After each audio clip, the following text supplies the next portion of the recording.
భయంకరమైన శాపంతో బాధపడుతున్నట్లయితే నా దేవుడు అంటున్నాడు, విశ్వాసంతో పోలేదా నీకున్న బంధకాలు పోతాయి. ఈరోజు ప్రియ దేవులారా, చూడండి, రక్తం స్నానంతో స్త్రీ అకాల యేసుప్రభువును ముట్టుకుని అక్కడ స్వస్థత పొందుతుంది. యేసుప్రభువు అంటున్నాడు, యేసుప్రభువులో భయంకరమైన ఒక ప్రభావం ఎప్పుడైతే ఆ రక్త స్నానం మీద ఆ స్త్రీకి వెళ్ళి తాకిందో వెంటనే యేసుప్రభువు అంటున్నాడు, నన్ను ఎవరో ముట్టారు, ఎవరు నన్ను ముట్టుకున్నారు, ఆలోచన ప్రభావం ఎవరినో తాకింది, ఎవరో బాగుపడ్డారు అని ఎప్పుడైతే యేసుప్రభువు అన్నాడో అక్కడ ఉన్న శిష్యులందరూ అంటున్నారంట, అయ్యా ఇక్కడ ఎక్కేసిపోయింది జనాలందరూ నివేదించబడుతున్నారు, ఎవరు నిన్ను ముట్టారంటే అయ్యా, ఎవరు నిన్ను తాకారంటే అయ్యా అని తన శిష్యులు అడుగుతున్నప్పుడు అక్కడ పేతురు యోహాను అంటున్నారు, అయ్యా నీ మీద అనేక జనాలు పడ్డారు, అనేకులను తాకారు, అనేకులని వస్త్రాలు ముట్టుకున్నారు, కానీ నువ్వు అంటున్నావు ఎవరు నిన్ను తాకారు, ఎవరు నిన్ను ముట్టుకుంటే నాలో ప్రభావం మీద బాగుపడ్డారు అంటున్నావు, ఎవరు ప్రభా అన్నప్పుడు ఆ రక్త స్నానం వస్తుంది, గజ గజ పడిపోతుంది, అయ్యా ఎవరో నేనే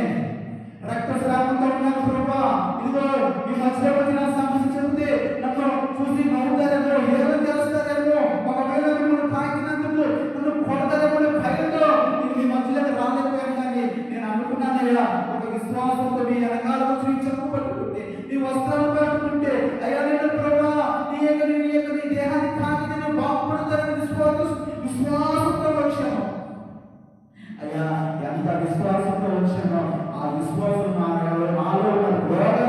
నాలో రోగాన్ని స్వస్థపరిచింది. విశ్వాసంతో వచ్చాను, నేను తాకగానే నాలో ఉన్న రక్తస్రావం అంతా కూడా పోయిందయ్యా, నేను బాగుపడ్డానని చెప్పిందో అక్కడ ఉన్న వాళ్ళందరూ యేసు వైపు చూస్తున్నారు. నా ప్రియ, నా సహోదరి, నా సహోదరుడా, అక్కడ ఉన్న ప్రజలందరూ యేసు వైపు చూస్తున్నారు. ఎందుకో తెలుసా?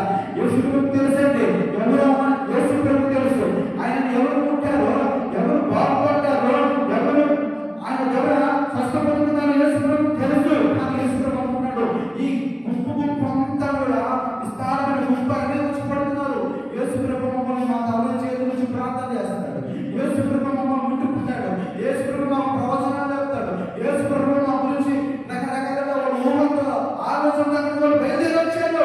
కానీ యేసు ప్రభు యొక్క ఉద్దేశం ఏమో తెలుసా? ఎవరైతే విశ్వాసంతో వస్తారో, ఎవరైతే నమ్మకంతో వస్తున్నారో వారు దేవుడు బాగుండాలని ఆశపడుతున్నాడు. ఎందుకో తెలుసా? మన స్వస్థగా జరుగుతుందని చాలా మంది అనుకుంటారంటే అయ్యారు మనుషులకి ప్రార్థన చేసి వస్తుందని, అంటే డైనోసార్ ప్రవచనం చెప్తే నీవు ఫలానా టైంలో రోగం పోతుంది. కాదండి, చూడండి, విశ్వాసం అనేది నిన్ను భయంకరమైనది. విశ్వాసం కానీ మనం నా విశ్వాసం అని చూడండి దేవుడు అంటున్నాడు, ఆ విధంగా విశ్వాసం అని ఉన్నాయో చాలు, ఆ విశ్వాసం నేను ఏం చేస్తాడా, నేను బాగు చేస్తాడా, ఆ విశ్వాసం నేను స్వస్థపరుస్తాడా. ఆ రక్తం స్నానంతో వస్తుంది. ఎలాగైతే విశ్వాసంతో నమ్మకంతో యేసు ప్రభుని వెంబడించి ఆయన ముట్టుకుంతో ఈరోజు రాత్రి ఈ జీవితంలో కూడా, ఈరోజు రాత్రి ఈ జీవితంలో నువ్వు బాగుపడాలనుకుంటున్నావా, స్వస్థ పొందుకోవాలనుకుంటున్నావా? దేవుడు అంటున్నాడు, విశ్వాసంతో రా, నీలో ఉన్న ప్రతి భయంకరమైన రోగం, వ్యాధి, జబ్బు ఏదైనా దేవుడికి సాధ్యమే. నువ్వు రాను స్వస్థ పొందుకుంటావు, నువ్వు రానా దేవుడికి నువ్వు స్వస్థ పొందుకుంటావు అని అంటున్నాడు. హల్లెలూయా. ప్రియ దేవులారా, ఈరోజు నువ్వు ఏ భయంకరమైన వ్యభిచారమైన పాపంలో ఉన్నావేమో, ఈరోజు భయంకరమైన పాపమని కట్టు చేత బంధింపబడి ఉన్నావేమో, లేదా ప్రియ దేవులారా చాలుకని కట్టుతో చెల్లెని ఆత్మ కట్టు చేతతో బంధింపబడి ఉన్నావేమో. ఆ యేసు ప్రభు అంటున్నాడు, నా దేవుడు అంటున్నాడు, నువ్వు ఏ బంధకులో ఉన్నా సరే విశ్వాసంతో రా, నిన్ను బాగు చేస్తాను.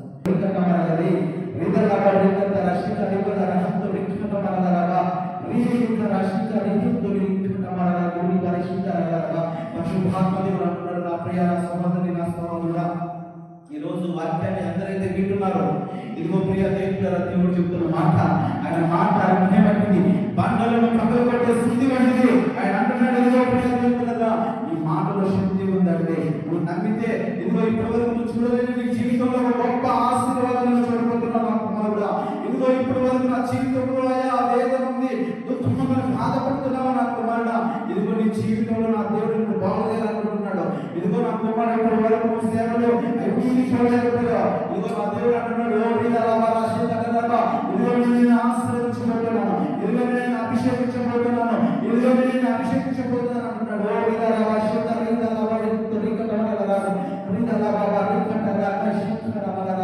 పరిశుద్ధాత్మ దేవుడు అంటున్నాడు, నా ప్రియ నా సహోదరి నా సహోదరుల, ఈ రోజు నీ జీవితంలో నా జీవితంలో మీరు గొప్ప మీరు చేయబోయే సమయమే ఈ సమయం కనుక ప్రియ దేవుని పిల్లల ప్రతి ఒక్కరికి ప్రేమపూర్వకంగా ప్రతి ఒక్కరికి నేను ప్రేమపూర్వకంగా